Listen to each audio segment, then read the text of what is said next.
Hey there, Sharon Horne-Ellstrom here. Welcome to day 145 of our Get Your Goals annual challenge. We are hopping into the 7-step goal process that we identified in January as our way of working on goals, achieving goals as we go through each of the different areas and aspects of the life framework. Life framework, again, just quick reminder: physical, mental, emotional, spiritual, financial, relationships, contribution, communication, and confidence.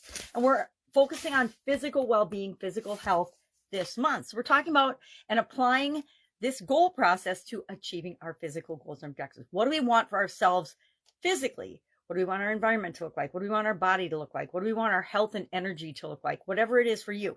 We're going to pick one goal today, and we are going to do step one on that goal. Step one is identifying our current state, where we are with respect to that goal or objective right now, and our desired state. I call it the C to D. That creates a gap, and the rest of the process, just like with our SOAP framework, fills that gap. We use the different steps to fill the gap to get us from where we are to where we want to be, because that's what life is all about. It's about getting us what we want. That's what this challenge is all about, doing one thing every day to get what we want for our life.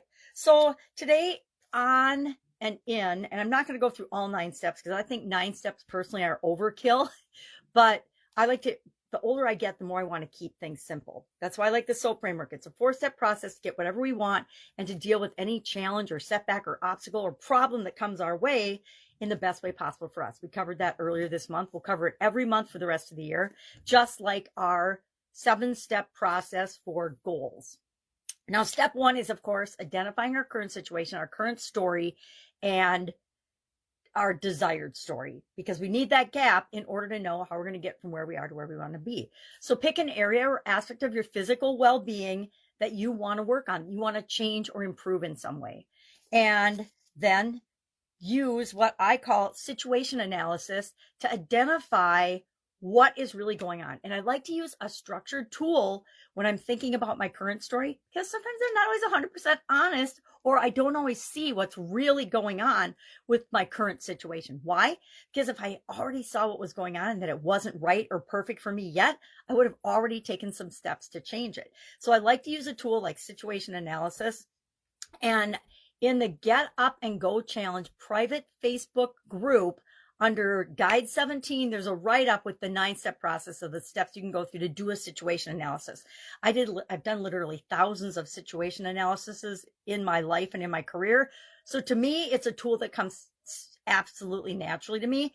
But if it's something you've never heard about, go ahead, hop into that group and read that particular write-up of how to do one. Basically, it's just asking yourself questions about where am I right now?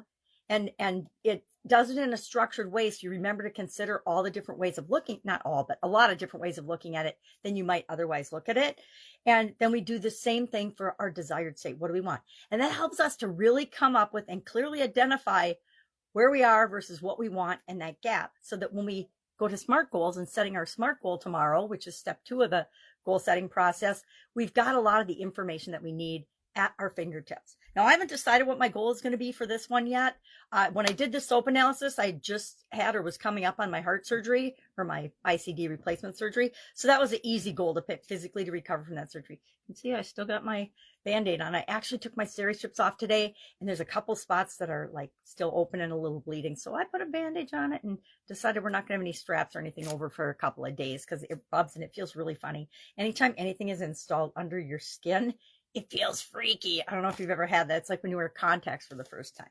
So I'm going to pick one thing, one goal. I'll share it tomorrow because I don't know what it's going to be yet, because I'm going to do a situation analysis on myself. And I'm going to go in and I'm going to use all 9 steps.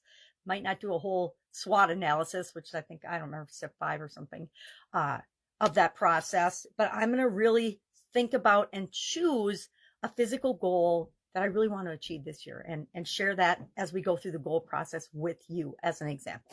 All right, what are we doing today? Identify our current story, identify our desired story with respect to one physical goal you want to achieve this year.